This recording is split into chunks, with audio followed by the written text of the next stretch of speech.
Toilet पनि साफ गर्नुपर्छ भाइ यार कस्तो छ यार सफाइ गर्ने हैन टोयलेट पनि साफ गर्न जानुपर्छ फेरि अहिले गाह्रो छ है मान्छेको दिशा साथ फाल्नुपर्छ यार कस्तो गाह्रो हुन्छ यार कति दिन भयो दाइको अब जानुपर्ने अब छैन भाइ 14 दिन बाँकी छ 2 हप्ता ठ्याक्कै 2 हप्ता ठ्याक्कै है अनि यहीँ हत्याएर जाने हो फेरि हो र किन यति साह्रो हत्याउने अनि हामीसँग यति साह्रो रिस उठेको तपाईँलाई सबसँग रिस उठ्यो मन यस्तो दुखा छ नि भाइ के गर्नु दाइ म त दाइ म त तपाईँ म धेरै सपोर्टर हो फेरि मलाई चाहिँ किन यति साह्रो म त गर्दैन तिमी बस्ने ठाउँमा चाहिँ हग्दैन है हेलो साथीहरू आज चाहिँ म तपाईँहरूलाई देखाउन गइरहेको छु मेरो क्यान्टिन र मेरो क्यान्टिनमा पकाउनु खाना बनाउने कुकहरूलाई पनि होइन मेरो दाइहरू हुनुहुन्छ प्यारा दाइहरू उहाँहरूकोसँग पनि म इन्ट्रोड्युस गराउनु गइरहेको छु साथीहरू त्यसले गर्दा तपाईँहरू अन्तिमसम्म हेरिदिनु होला त्यो रहेको छ हाम्रो चाहिँ होइन यो रुम रहेको छ यो रुम अब रुम हाम्रो यस्तै छ साथीहरू है परदेशमा यस्तै हो गाह्रै छ भूत रहेछ यो त गाह्रो छ त के हो यस्तो दाइ तपाईँको 70 अल्ट्रा है अल्ट्रा देखाउनु हो यो अल्ट्रा है यहाँ चाहिँ फेरि यहाँ दाइको यहाँ कति अरे 16 अल्ट्रा 16 प्रो हो 16 अरे कति अरे यो 26 हो अल्ट्रा ए 23 चाहिँ हो दाइ एकदम राम्रो छ है हाम्रो यहाँ दाइ फेरि पैसा गन्दै हुन्छ दाइ ठिक छ के साह्रो यार पैसा मलाई दिनु न सापट दिँदा हुँदैन सापट हेर्न दिनु न कति आफूले दिनु जति नि क्यामेरै मात्रै तिर्थिया छ त्यस्तै यसले दिनुपर्छ के हो यार हाम्रो दाइ एकदम फेरि के हो यार उठेको खाना खानुभयो कति रुपियाँ हो दिस इज द माई पैसा पैसै पैसा छ त यार के हो यो पैसा यहाँ अझै हेर्ने अझै हेर्ने पैसै मात्र छ त के हो यो विवास दाइ मलाई दिनु त त्यति पैसा मिलाइहाल्छु फेरि ठिक छ नि होइन 1 रुपियाँ पुगेन हाल्ने हो बोल्दै हुन्छ जस्तो छ होइन 1 रुपियाँ पुगेन डिस्टर्ब होला नि कम्पनीले कहाँ 1 रुपियाँ पुगेन भनेर कहाँ हुन्छ 1 रुपियाँ दिइहाल्नु भने कस्तो घाँस छैन कि 1 रुपियाँ छैन कम्पनीले टिकट काट्दिने पैसा 65 रुपियाँ मागिरहेको थियो पैसा कम्पनीलाई दिने हो के भनेको तपाईँहरूले पैसा काट्नु कस्तो भन्दाखेरि एयरपोर्टसम्म जानलाई टिकट ए एयरपोर्टसम्म आफूले कति तिरेको कति रुपियाँ मैले त हामीले आफै काटेको कति 50 रुपियाँमा काटेको थियौँ हामीले छैन 1 ringgit छैन हामीले 50 मा काटेको त आफरले अहिले भूपेन्द्र 1 ringgit 65 रुपियाँमा यो कम्पनी त सबै चोर्ने कम्पनी छ नि यार हो र ठिक छ होइन दिला दाइ ठिक छ नि यार म त हेन्डसम बोय पनि हो नि त फेरि पारा फेरि यार खतरा okay thank you very much कताको यार मेरो त बहुत ल पर हाम्रो क्यान्टिन हाम्रो दर्शकबिनहरूलाई देखाउनु पर्छ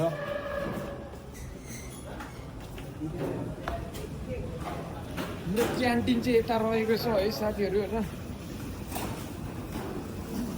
दाइ के हो धन्दा गर्दै हुन्छ सफा हो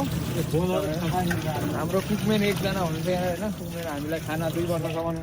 पाउनुभयो है धेरै धेरै धन्यवाद छ होइन अब तपाईँ पनि अब जाने दिन आइसकेन बस्नु न भन्दाखेरि अब जान्छु भन्नुहुन्छ के 14 दिन बाँकी छ भाइ 14 दिन मात्र है 2 हप्ता है 2 सन्डे बसेर अब अनि आइहाल्यो हो है ए अन्त गाह्रो छ है दाइ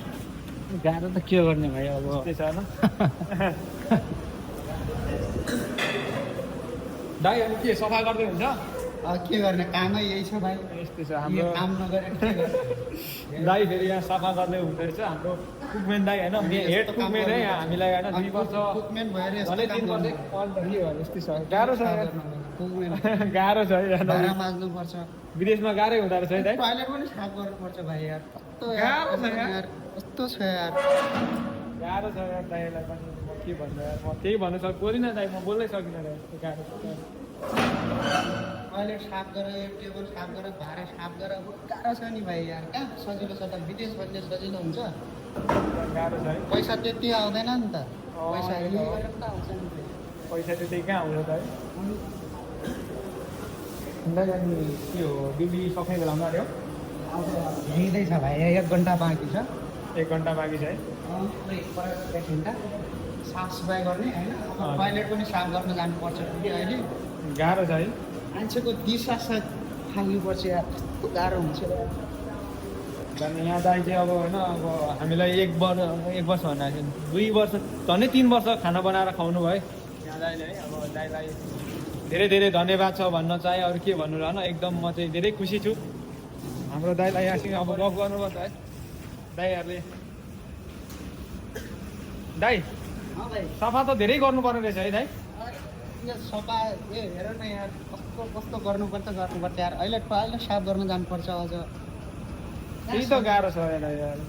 यार पैसा कमाउनु अलिक गाह्रै पऱ्यो है अनि अब कति दिन भएछ दाइको अब जानुपर्ने अब छैन भाइ 14 दिन बाँकी छ 2 हप्ता है 2 हप्ता ठ्याक्कै है अनि यहीँ हत्याएर जाने हो फेरि हो र किन यति साह्रो हत्याउने अनि हामीसँग यति साह्रो रिस उठेको तपाईँलाई सबसँग रिस उठ्या छ मलाई त किन त्यही यार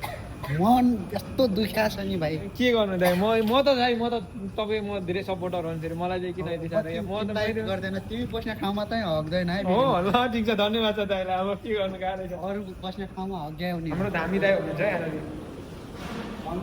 त्यो खाना खानु हो है त्यो 1-2 शब्द बोलिदिउँ न हौ एक शब्द 2 शब्द बोलिदिनु धामी आज अलिकति मुड अफमा छ जस्तो छ है हो दाइ मुड अफमा हो बोल्न चाहनु भएन हाम्रो त अलिकति मन व्रत रहेछ नि त आज हाम्रो दाइको यस्तो छ है यहाँ हामी त्यस्तोमा खाएको हो यहाँ हाम्रो क्यान्टिन रहेको छ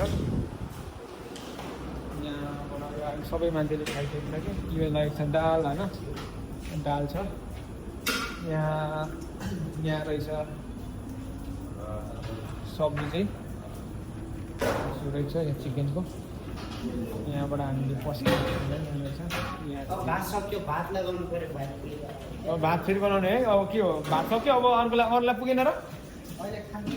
12 बजे आएर खान्छ नि अन्त त भाइ 12 बजेर खान्छ है के गर्ने काम पनि यो भाँडा माझेर चाहिँ फेरि हात पनि खिग्या भाइ गाह्रो पऱ्यो यार गाह्रो छ। कस्तो खोइ हात हेरौँ त हातै खिग्यो क्या यार यो हेर न यार पुरा खिग्यो क्या हात यार यो यार। हातै पनि के साह्रो परेछ दाइको हातै खराब भइसकिसकेको छ धेरै गाह्रो छ बुझिदिँदैन है अनि कम्प्लेन गर्छ गाह्रो छ यार दाइलाई पनि ल दाइ ठिक छ खाना आउँ के हो यस्तो आउँ यो त अनि एकदम भिआइपी खाना छ दाइ यस्तो रहेको छ साथीहरू मैले तपाईँहरूलाई देखाइसकिसकेँ है हाम्रो क्यान्टिन पनि हाम्रो धामी दाइलाई पनि देखाइसकिसकेँ धामी दाइ आज बोल्नु भएन किन मलाई धेरै मन दुख्यो है धामी दाइ तपाईँ बोल्नु भएन त्यही भएर मलाई धेरै मन दुख्यो होइन बोल्ने दाइ मसँग आज नबोलेपछि मलाई रिस उठ्यो अरे मन दुखिहाल्छ नि हिँडेको यो डिस्टर्ब गऱ्यो भनेर हो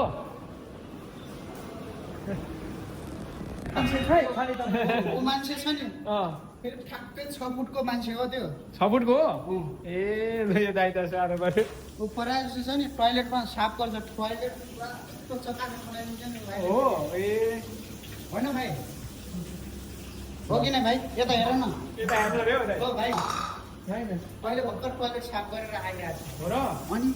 पुरा यस्तो चकाचक बनाइदिन्छ नि भाइले के भन्यो नि यस्तो के बोलिया सब गर्नुपर्छ भाइ गु पनि साफ गर्नुपर्छ पुरा गु पनि साफ गर्नु पऱ्यो है अनि गाह्रो छ नि हो ल साथीहरू ल बाई बाई है फेरि भेटौँला भोलि